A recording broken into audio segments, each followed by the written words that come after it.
Það er einhvern stórskemmtilegu leikur hérna í kvöld, 4-2 niðurstaðan, þú hlýtur að vera sáttur? Já, ég er mjög sáttur. Bara sterk byrjun vel, komum sterkir inn og bara að spirit og orka í okkur og menn voru að taka ábyrgð og gera kröfur okkur annan. Mikið liðsheild og bara kraftur. Við vissum alveg að það væri tækifæri að fara hratt á þá og það borgaði sig töluvert hraðar en ég átti von á.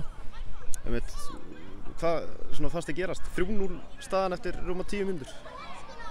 Já, ég er opnið tilbaka og kannski ekkert sérstaklega hraður, standa oft flatir og við vissum það og ætlum að nýta okkur það. Þannig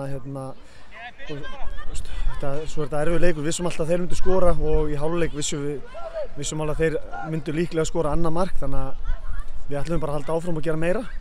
Þannig að ég var bara mjög ánægður með þennan leik.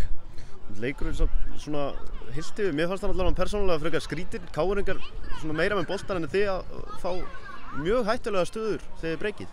Já, mér fannst við fá hættulegri færi og þeir eru auðvitað góðir í að halda boltanum og góðir að skapa færi og komast í frábæra stöður og eru vel drillaðir og að einhver leiti langaði mann að halda meira í boltan en þegar þeir eru svona opnið tilbaka þá er það einhver leiti óborguð yfirvinna því að við erum töluvert hraðari en þeir og það er svo mikið plás. Þannig að það er erfitt að fara ekki bara beint aftur fyrir.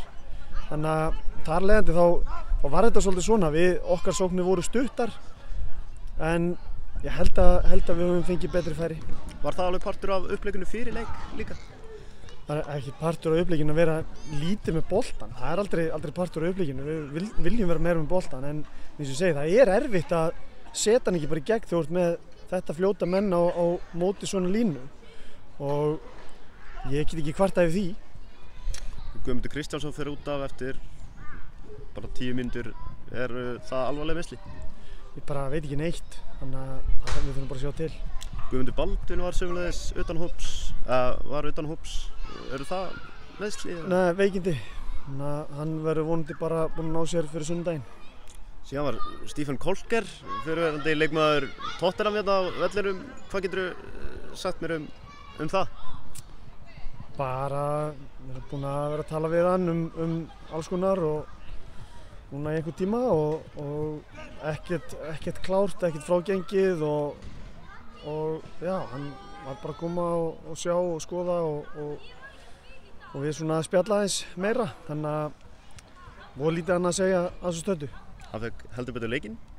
Já, ég sagði nú það, hann ætti von á mjög skemmtilegum fótboltaleik og mjög áhugaverðum fótboltaleik og ég held að ég hafi náð að standa við það loforð. Hvernig kom Stephen Kolker, hvernig kom þessi leikmaður bara á borð til Stjörnunnar? Svo talaði henni í fyrra líka og bara í gegnum góðan mann sem við þekkjum og þannig að var bara látið vita að hann svona væri að skoða sig og þá fór hann til Tyrklands og eðlilega bara fór í fyrstildinu þar, spilaði heilt sísón, er fitt og lítur vel út. Þannig að það er bara í gegnum einhvers konar sambönd. Er hann búinn að æfa með liðinu?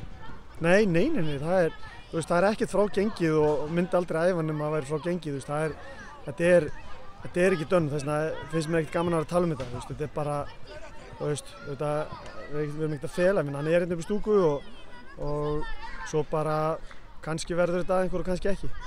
Takk hérlega, Haukur. Takk.